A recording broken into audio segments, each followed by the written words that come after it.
पश्येमाक्षभिर्यजत्राः स्थिरैरङ्गैस्तुष्टुवागुंसस्तनूभिः यशेम देवहितं यदायुः स्वस्ति न इन्द्रो वृद्धश्रवाः स्वस्ति नः पूषा विश्ववेदाः स्वस्ति नस्तार्क्ष्यो अरिष्टनेमिः स्वस्ति नो बृहस्पतिर्दधातु ॐ शान्तिः शान्तिः शान्तिः ॐ नमस्ते गणपतये त्वमेव प्रत्यक्षं तत्त्वमसि त्वमेव केवलं कर्तासि त्वमेव केवलं धर्तासि त्वमेव केवलं हर्तासि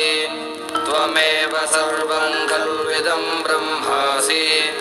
त्वं साक्षादात्मासि नित्यं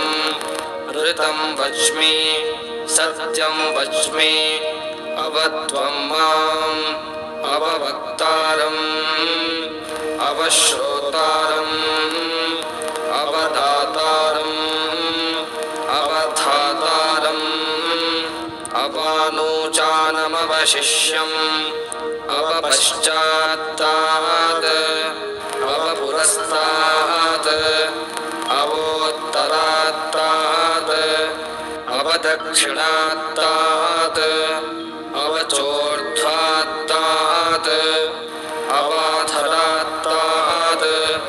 सर्वतो मां पाहि पाहि समन्तात् त्वं वाङ्मयस्त्वं चिन्मयः त्वमानन्दमयस्त्वं ब्रह्ममयः त्वं सच्चिदानन्दाद्वितीयोऽसि त्वं प्रत्यक्षं ब्रह्मासि त्वं ज्ञानमयो विज्ञानमयोऽसि सर्वं जगति तन्वत्तो जायते सर्वं जगति तन्वत्तस्तिष्ठति सर्वं जगति तन्वैरजमेष्यति सर्वं जगति तन्वयि प्रत्येति त्वं भूमिरापो नलो निलो नभः त्वं चत्वारि वाक्पदानि त्वं गुणत्रयातीतः त्वम् अवस्थात्रयातीतः त्वं देहत्रयातीतः त्वं कालत्रयातीतः त्वं मूलाधारस्थितोऽसि नित्यं त्वं शक्तित्रयात्मकः त्वां योगिनो ध्यायन्ति नित्यं त्वं ब्रह्मा त्वं विष्णुस्त्वं रुद्रस्त्वमिन्द्रस्त्वमग्निस्त्वं वायुस्त्वं सूर्यस्त्वं चन्द्रमास्त्वं ब्रह्मभूर्भुवस्सुवरों गणादीं पूर्वमुच्चार्य वनादींस्तदनन्तरम् अनुस्वारः परतरः अर्थेन्दुलसितं तारेण रुद्धम् एतत्तव मनुस्वरूपम् ऋकारः पूर्वरूपम् अकारो मध्यमरूपम् अनुस्वारश्चान्त्यरूपम् बिन्दुरुत्तररूपम् नादः सन्धानं सगुंहिता सन्धिः सैषा गणेशविद्या गणकऋषिः निसृद्गायत्री छन्दः गणपतिर्देवता ॐ गणपतये नमः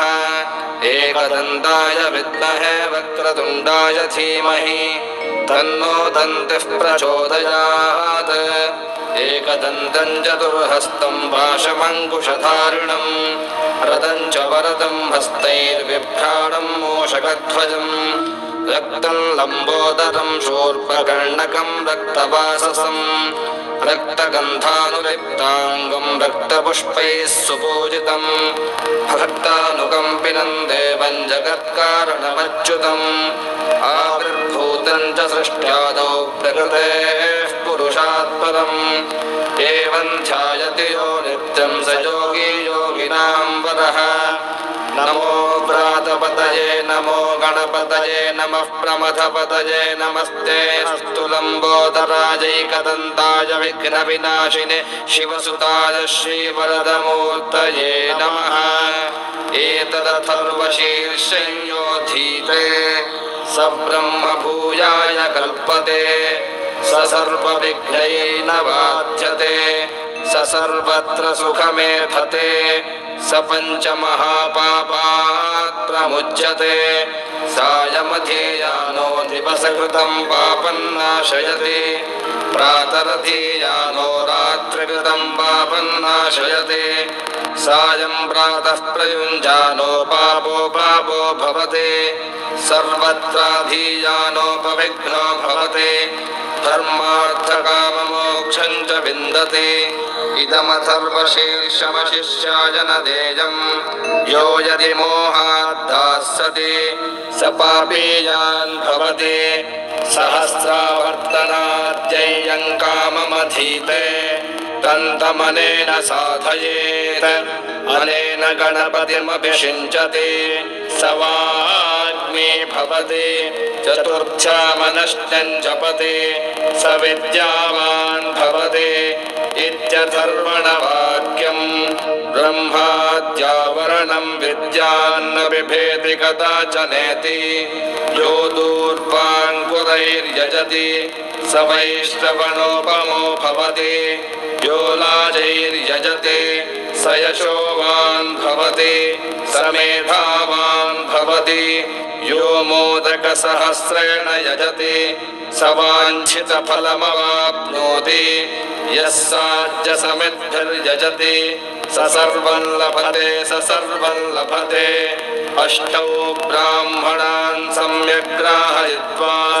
सूर्यवर्चस्वी भवति सूर्यग्रहे महानद्यां प्रतिमासन्निधौ वा जप्त्वा सिद्धमन्त्रो भवति महाविघ्नात् प्रमुच्यते महादोषात् प्रमुच्यते महाप्रत्यवायात् प्रमुच्यते स सर्वविद्भवति य एवं वेद इत्युपनिषत् भद्रं कर्णेभिः शृणुयाम देवाः भद्रं पश्येमाक्षभिर्यजत्राः स्थिरैरङ्गैः स्तुष्टुवागुंसस्तनूभिः व्यशेम देवहितं यदायुः स्वस्ति न इन्द्रो वृद्धश्रवाः स्वस्ति नः पूषा विश्ववेदाः स्वस्ति नस्तार्क्ष्यो अरिष्टनेमिः स्वस्ति नो बृहस्पतिर्दधातु ॐ शान्तिः शान्तिः शान्तिः।